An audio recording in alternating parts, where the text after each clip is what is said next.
بسم اللہ الرحمن الرحیم الحمد للہ وکفا وسلام علی عبادہ الذین اصطفیٰ اما بعد۔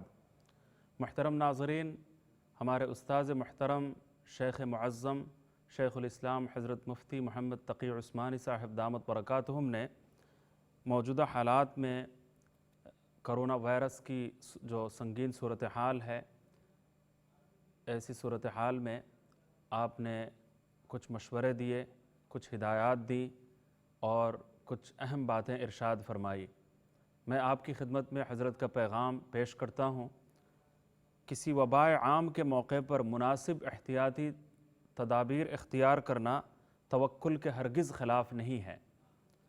محکمہ صحت کی طرف سے جاری کی ہوئی تدابیر پر پوری طرح عمل کرنا شرعاً بھی ضروری ہے، اور توبہ اور استغفار اور دعا کا اہتمام کیا جائے اور گناہوں سے پرہیز کیا جائے۔ حضرت نے کچھ دعائیں بھی ارشاد فرمایا کہ یہ دعائیں کثرت سے کریں۔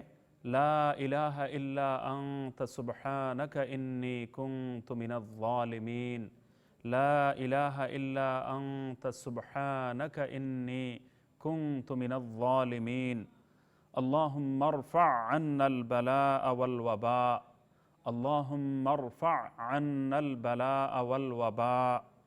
گھر سے نکلتے اور کھاتے پیتے وقت بسم اللہ الذی لا یضر مع اسمہ شیء فی الارض ولا فی السماء وہو السمیع العلیم، بسم اللہ الذی لا یضر مع اسمہ شیء فی الارض ولا فی السماء وہو السمیع العلیم۔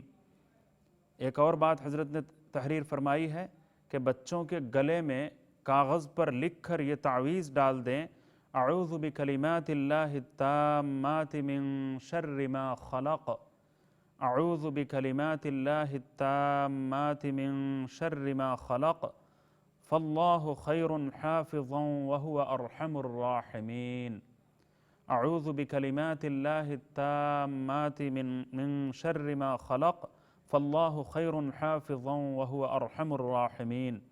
ہر نماز کے بعد آیت الکرسی پڑھ کر اپنے اوپر اور گھر والوں پر دم کریں۔ اللہ تعالیٰ توبہ و استغفار کرنے، گناہوں سے بچنے اور ان دعاؤں کا اہتمام کرتے ہوئے رجوع الی اللہ کی ضرورت اور تقاضے پورے کرنے کی اللہ تعالیٰ ہم سب کو توفیق عنایت فرمائے، اور مصیبتوں سے، مشکلات سے، جراثیم سے اللہ تعالیٰ ہماری حفاظت فرمائے۔ وآخر دعوانا الحمد للہ رب العالمین۔